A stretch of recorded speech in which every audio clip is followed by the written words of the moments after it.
Maintenant, je voudrais parler avec vous par rapport à la foi que nous puissions avoir pour son pardon.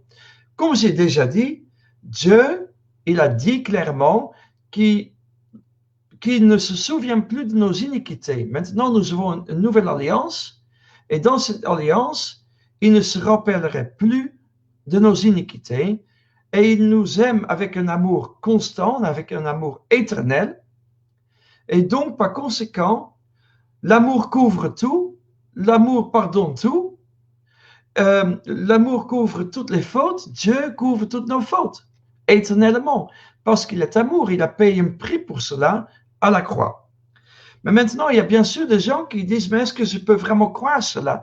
À quel point puis-je croire que Dieu, effectivement, se souvient plus de mes péchés et qu'il n'y aurait pas, Dieu ne va pas me juger, va pas me, me, me priver de bénédiction à cause des péchés que je pourrais faire.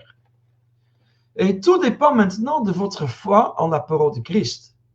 Et c'est ce que je voudrais partager avec vous brièvement. Nous avons déjà mentionné ce verset que vous connaissez en Ésaïe chapitre 55. Nous avons ce verset qui dit « Car mes pensées ne sont pas vos pensées, et vos voix ne sont pas mes voix, oracle l'Éternel. Autant les cieux sont élevés au-dessus de la terre, autant mes voix sont élevées au-dessus de vos voix. » Et ce que beaucoup de personnes ne savent pas, ils ne connaissent pas le verset qui précède ce verset en Ésaïe 55. Le verset 7 à la fin, on parle de Dieu qui aura compassion de lui, à notre Dieu qui pardonne abandonnement. Donc, il y a un abandon, il y a une énorme capacité en Dieu de nous pardonner, c'est ce que Ésaïe dit, et la raison, c'est parce que mes pensées ne sont pas vos pensées. Vous pensez peut-être que je ne pourrais pas pardonner une telle pensée, tel péché, mais Dieu vous dit, attends, moi je pense autrement. Moi je peux vous pardonner et en fait il l'a déjà fait à la croix. Et nous avons du mal souvent à croire parce que nous regardons en nous-mêmes et nous pensons, mais Dieu ne pourrait jamais pardonner ce péché que je viens de faire. Mais attention, Dieu dit, moi je pardonne et je pardonne abandonnement car mes pensées ne sont pas vos pensées. Donc nous avons besoin de comprendre ces pensées. Quand nous tournons en Éphésiens, au chapitre 3, Paul va dire que c'est par révélation qu'il a eu connaissance de l'évangile, le mystère de l'évangile. Et ça, c'est au chapitre 3, verset 3. Donc, il faut une révélation de l'amour de Dieu. Paul, il connaissait très bien sa Bible, l'Ancien Testament. Il était pharisien. Pourtant, il avait besoin de cette visitation de Dieu. Il avait besoin de comprendre qui était Jésus, mais il avait besoin aussi de comprendre à quel point Dieu était capable de lui pardonner tout ce qu'il a fait parce qu'il a donné, il a contribué à tuer des chrétiens. C'est ce que la Bible dit clairement dans les Actes des Apôtres. Mais donc, comment Dieu va-t-il faire cela? Alors, quand nous lisons un petit peu plus loin, il y a un passage que vous connaissez peut-être aussi, et qui, disons, on va lire parce que c'est une très très longue phrase de Paul, mais il va dire qu'il prie Dieu le Père et pour que Dieu nous donne, selon la richesse de sa gloire, au verset 16, Éphésiens 3, verset 16, il dit, selon la richesse de sa gloire, d'être puissamment fortifié par son esprit dans l'homme intérieur. Que le Christ habite dans vos cœurs par la foi et que vous soyez enracinés et fondés dans l'amour. Donc, nous voyons déjà qu'il y a une relation entre la foi et l'amour. En fait, même en Corinthiens 13, ce que nous avons aussi étudié, l'amour qui pardonne tout, qui supporte tout, et bien à la fin, Paul dit, il y a trois choses qui demeurent, la foi, l'amour et l'espérance. Et ces choses sont intimement liées, et s'il y a un aspect qui manque, ça va entraver les autres aspects. S'il y a un problème de compréhension de l'amour de Dieu dans notre vie, nous aurons du mal à croire que Dieu est bon pour nous et donc à croire que Dieu va vous bénir. Et il y a aussi un problème de l'espérance. Quelle espérance avons-nous pour notre propre vie ici-bas, mais aussi pour l'au-delà? Tout dépend si vous comprenez que si Dieu est amour et si vous avez la foi. Donc, ces choses sont effectivement éternelles, mais aussi codépendantes. Nous avons besoin de connaître ces choses. Alors, donc, comment est-ce que je vais être enraciné et fondé dans l'amour? Donc, je peux connaître l'amour, mais je pourrais peut-être ne pas être si bien enraciné, pas si bien être fondé dans l'amour de Dieu. Et si je ne suis pas bien fondé dans l'amour de Dieu, alors j'aurai du mal à comprendre que l'amour de Dieu couvre toutes mes fautes.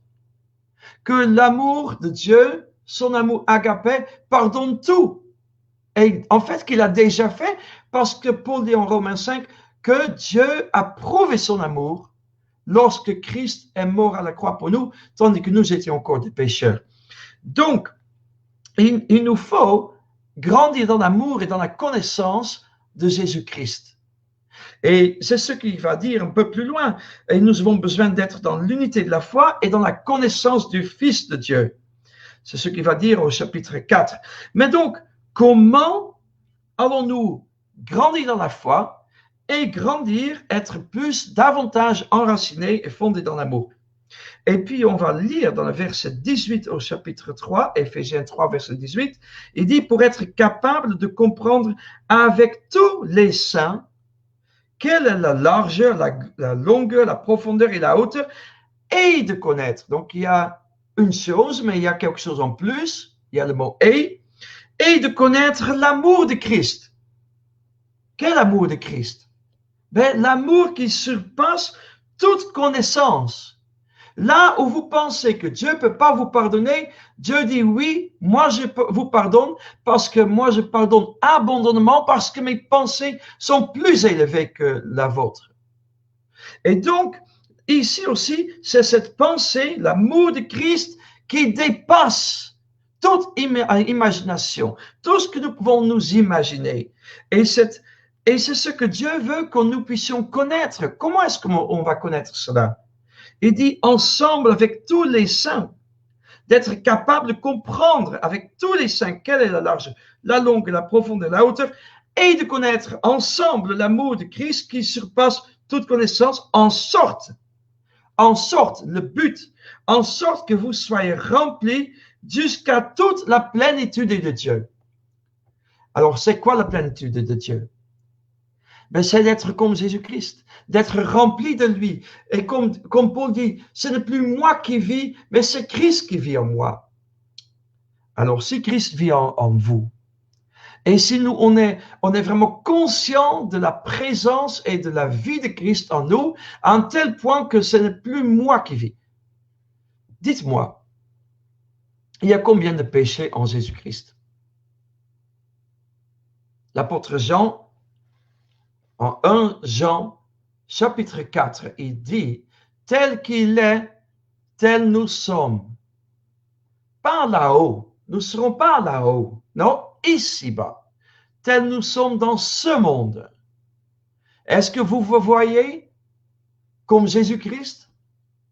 Le matin, lorsque vous regardez dans la glace, est-ce que vous vous dites, tiens, je vois Jésus en moi? Peut-être pas au niveau physique, bien sûr. Pas au niveau de l'intellect, peut-être non plus. Vous ne connaissez pas, vous ne saurez peut-être pas répondre comme Job quand Dieu a posé toutes ces questions. Il me semble plus de 60 questions où Job n'avait aucune réponse. Non. Mais Christ, qui a toute la connaissance, il habite dans mon esprit, il habite dans votre esprit. Et c'est ça qui compte. Et en Christ, il n'y a pas de péché, sinon il ne peut pas nous accepter. Mais en fait, même la Bible dit que nous sommes comme lui.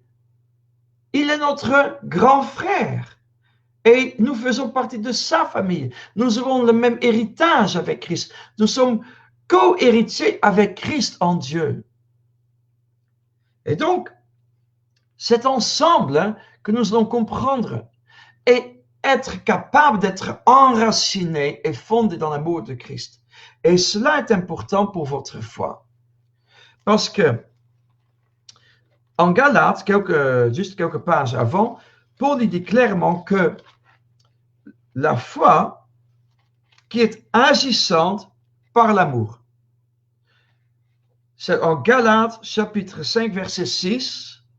Car en Christ Jésus, ce qui a de la valeur, c'est ni la circoncision, ni l'incirconcision, mais la foi qui est agissante par l'amour. Donc, vous pouvez avoir la foi, mais la foi ne va pas être agissante si ce n'est pas basé dans l'amour de Dieu. Et si elle ne travaille pas par et avec l'amour de Dieu.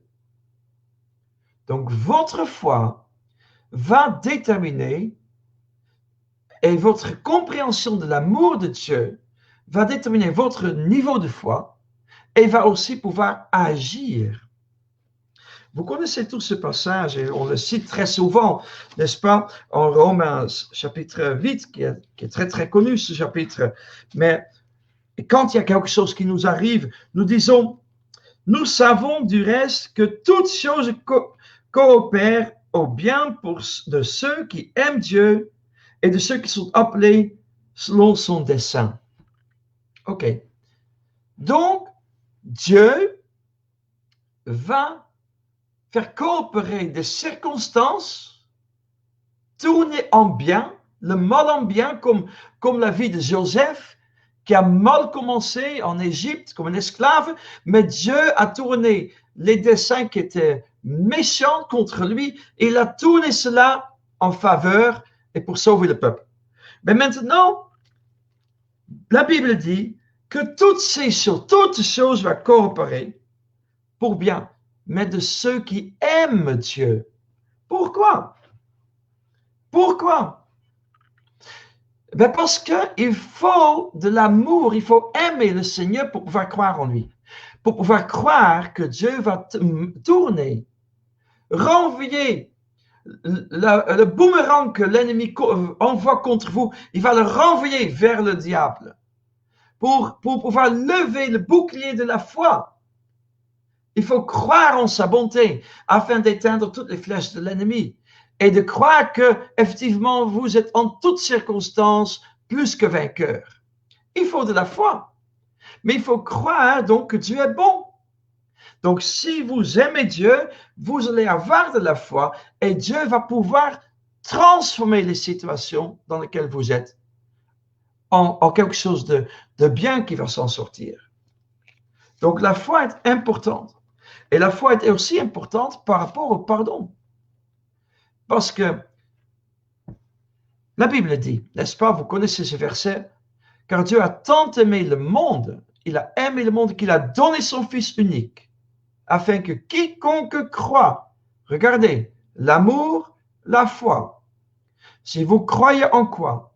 Que Dieu a aimé le monde et qu'il a donné son Fils unique. En effet, lorsque nous étions encore pécheurs, Christ est mort pour nous. C'est en Romains 5, je crois le verset 8.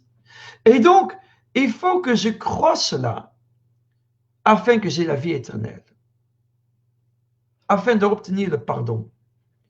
Et donc, le pardon, la dimension de vivre dans la liberté et d'être affranchi par la vérité dépend si vous avez de la foi en l'amour de Dieu qui est révélé dans les Écritures.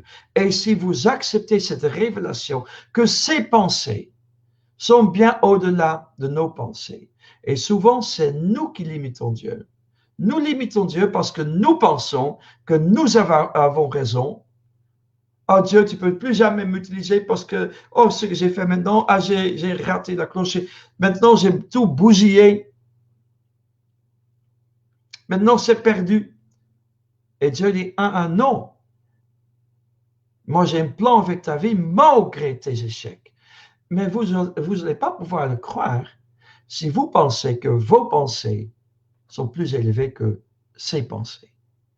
Et nous devons accepter par la foi même si nous ne comprenons pas que Dieu nous a aimés et que son amour est un amour parfait, qu'il nous aime éternellement et que donc il couvre toutes nos fautes éternellement parce qu'il a déjà tout pardonné à la croix de Golgotha, là où il a payé le prix pour vous.